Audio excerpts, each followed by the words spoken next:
আপনার জন্মটা সেটা অন্য কেউ দিয়েছে, আপনার নামটা সেটাও অন্য কেউ দিয়েছে, আপনার দেওয়া শিক্ষাটা সেটাও অন্য কেউ দিয়েছে, আপনাকে চাকরি দিয়েছে সেটাও অন্য কেউ। আপনি মরলে যার কাঁধে নিয়ে যাবে সেটাও অন্য কেউ।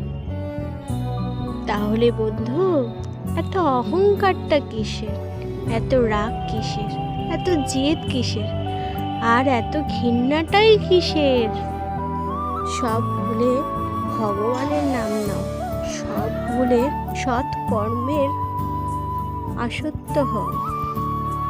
একবার দেখো, সব কিছু ত্যাগ করে দাও মন থেকে, লোভ লালসা ঘৃণা, জীবন হয়ে উঠবে আনন্দময়, পৃথিবীর হয়ে উঠবে স্বপ্নময়। এটাই তো ভগবানের নামের মহিমা। হরে কৃষ্ণ হরে রাম, রাম রাম হরে হরে।